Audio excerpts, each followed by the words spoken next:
Good morning, my dear student. Welcome to the online classes of Vardhaman. Today we will study lesson number 7. Toxic waste contaminates water sources.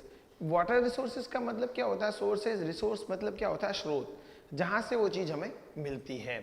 जैसे water resources मतलब क्या हो गया? पानी के स्रोत, जैसे रिवर है, पॉन्ड है, रेन है, तालाब जो है, पॉन्ड है, रिवर्स है. ठीक है, यहाँ से हमको पानी मिलता है. तो ये वाटर सोर्सेस हो गए. ठीक है. कंटेमिनेट्स कंटेमिनेट्स मतलब खराब करना, उसे दूषित कर देना, उसे दूषित कर देना. कौन करता है? टॉक्सिक वेस्ट, इंडस्ट्रियल वेस्ट, विषैला जो वेस्ट होता है, कचरा जो होता है, जो हमारे वाटर रिसोर्सेज को खराब कर देता है. ओके. अच्छा, स्पेशली यहाँ इन चीजों के बारे में बताया गया है. But many other things, many other reasons are there that waste the water sources. Means जैसे हम लोग रिवर्स है, पॉन्ड्स है, उसके क्या होता है, उसके तालाब पर लोग नहाते हैं. ठीक है, उसके तालाब पर ही जो कपड़े वॉशिंग करने बैठ जाते हैं, फिर वो सारा गंदा पानी उसी में चला जाता है. That cause a reason to waste the water and contaminates the water. Clear? What is given in the chapter? Let's see line by line. Often all media reports highlight the contamination of drinking water sources. मतलब often on media reports the highlight of contamination मतलब पानी को विषैला करना, दूषित करना. Drinking water, पीने के पानी को. such as river and other water body by the discharge of industrial effluents. Discharge मतलब छोड़ना या उसमें डालना. क्या डालना? Industrial effluents. ठीक है, इंडस्ट्रियल एफ्लुएंट मतलब इंडस्ट्रीज का जो कचरा होता है, जो सारा केमिकल्स होता है, वो जो वेस्ट होता है, वो हम लोग क्या करते हैं? नदियों में डाल देते हैं. तो वो नदियों में डालने से क्या होता है? सोइल की भी जो फर्टिलिटी वेस्ट हो जाती है और सारा पानी भी खराब हो जाता है. जिन रिवर्स में पानी नहीं होता, ठीक है, जैसे आपके जहाँ लोकल हमारे जो सिटीज़ में है, लूनी रिवर है, अगर हम लोग यहाँ जो विषैला जो कचरा जहाँ डंप करेंगे, यहाँ डालेंगे, then what will be there? The fertility of the soil will decrease. वो की जो उसकी गुणवत्ता खत्म हो जाएगी. ठीक है. However the authorities take a very few action and the issue is soon forgotten. However the authorities take a few actions, बहुत कम एक्शंस लेती है. फ्यू मतलब बहुत ही थोड़ा. जितना गंभीरता से लेना होता है जिस चीज को, उसे इतना गंभीरता से नहीं लिया और ज्यादा एकदम स्ट्रिक्ट एक्शन नहीं लिए. And the issue is soon forgotten, क्योंकि उस इश्यू को जल्दी ही भुला दिया जाता है. हम लोग भूल जाते हैं कि ऐसे कोई प्रॉब्लम थी. जनरली उस पर थोड़ा बहुत ऑर्डर आता है, उस पर थोड़ी सी प्रतिक्रिया व्यक्त होती है कि हम ये करेंगे, और थोड़ा बहुत जहाँ ज़्यादा होता है, जहाँ के लोग ज़्यादा जागरूक होते हैं, उस एरिया में ये चीज़ हो जाती है और बाद में इसको भुला दिया जाता है कि वहाँ ऐसी कोई प्रॉब्लम भी थी. Okay. A comprehensive action plan to fight the menace is still awaited.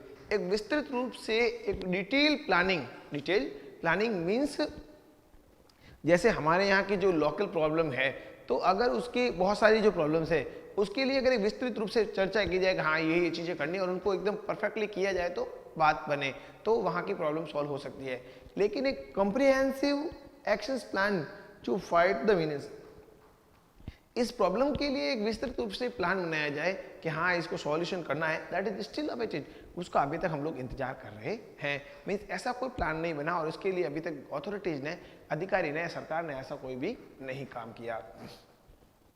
When the pollution levels assume deadly dimensions, residents approach the media and even move to the High Court, but the authorities concerned come up with only ad hoc solutions which provide only temporary respite. जब ये चीज़ ज़्यादा हो जाती है, dimensions मतलब बहुत ज़्यादा, ये जब घातक रूप ले लेती है बीमारी, जब कोई प्रॉब्लम बहुत ज़्यादा सीरियस बन जाती है. लाइक मैं आपको एग्जांपल देता हूँ, इलेक्ट्रिक पोल, लाइट का जो खंभा होता है, उसके ऊपर से जब लाइट सप्लाई होती है, ठीक है, अब वो टूट जाता है या उसमें दरारें आती है, तो पब्लिक हमेशा कंप्लेन करती है. लेकिन नींद कब जागती है? जब वो कंप्लीटली टूट जाता है, एक दो जने की चोट लग जाती है, तब जब पब्लिक आती है, तब उसके सारे खंभों की भी रिपेयर होती है. जब एक को चोट लगती है, एक पूरा टूट के गिर जाता है, तो बाकी वालों को भी जो क्षति पहुंचती है, उस समय उनका अथॉरिटी जो है, हमारे अधिकारी है, जो है गवर्नमेंट जो एक्शन लेती है, और उसमें भी क्या होता है, that issue is forgotten very soon, बहुत जल्दी भुला दिया जाता है. उसमें भी क्या होता है, टेम्परेरी हम लोग इलाज करते हैं उसका. ठीक है, अगर गवर्नमेंट सही से एक्शन ले, सही से उस चीज का डेवलप करे इलाज, तो सारी समस्या का सॉल्यूशन हो सकता है. ठीक है. Concerned come up with only ad hoc. Ad hoc का मीनिंग क्या हो गया, not plan, means just a reminder के लिए एक टेम्परेरी आपको दे दिया सॉल्यूशन, ठीक है, which is not planned to do that. उस इश्यू को सॉल्व करने के लिए प्री प्लानिंग नहीं थी, उस घटना के होने के बाद एक टेम्परेरी की भाई लोग इस पे ज्यादा हाहू नहीं करे उसके लिए किया जाना, दैट इज एडहॉक सॉल्यूशन, ठीक है। Then after what is given, residents approach the media and even to the high court. जब लोग, ये भी कब होता है, जब मीडिया के ऊपर जाते हैं लोग, हाई कोर्ट में जाते हैं कि भाई ऐसा क्यों हुआ, ऐसा क्यों हुआ, तब जाके जो है नींद खुलती है और हमारी अथॉरिटी जिस पे थोड़ा सा ध्यान देती है और एडहॉक सॉल्यूशन लाती है, made of happening only for a particular purpose. There has been no comprehensive study to assess the loss of human life and the damage caused to the environment by water pollution. There has been no comprehensive study. विस्तृत रूप से उसके बारे में हम लोग detail जानने की कोई स्टडी नहीं है हमारी गवर्नमेंट ने, ठीक है, अथॉरिटीज ने, किसके बारे में, to assess the loss of human life, कि ये ह्यूमन लाइफ जो मनुष्य की जो लोग मर रहे हैं या कोई बीमारियां हो रही है, तो इसके बारे में डिटेल इंफॉर्मेशन उसका पता लगाया जाए कि वाकई में इसका जो मेन रीजन क्या है। There is no excessive comprehensive study about it, मतलब डिटेल इसके बारे में कोई जांच नहीं होती। And the damage cause to the environment, इसके कारण जो डैमेज होता है, डैमेज का मतलब क्या हो गया, क्षति या नुकसान, cause to the environment by water pollution, जो वाटर पॉल्यूशन हो रहा है, जल प्रदूषण जो हो रहा है, इसका जो नुकसान है एनवायरमेंट को कितना हो रहा है, इसके लिए भी कोई भी जांच नहीं हो रही है, इसका भी कोई सॉल्यूशन नहीं हो रहा है। And the treatment of toxic water is expensive.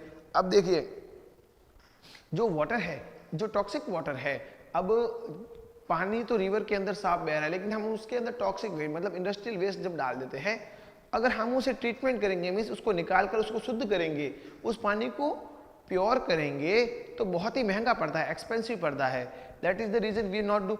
अब हम महंगी चीज थोड़ी कर सकते हैं, अगर कोई चीज 5 रुपए में नहीं मिल रही है तो हम उसे 10 रुपए में सही नहीं करवाएंगे, okay, that is very expensive, that is very expensive. तो हम लोग क्या करते हैं, इंडस्ट्रियल वेस्ट का जो डालते हैं, उसके बाद जो पानी होता है उस पानी को ट्रीटमेंट किया जाता है, मतलब उसके अंदर से सारा जो केमिकल जो है बाहर निकाल के ही रिवर्स में छोड़ा जाता है।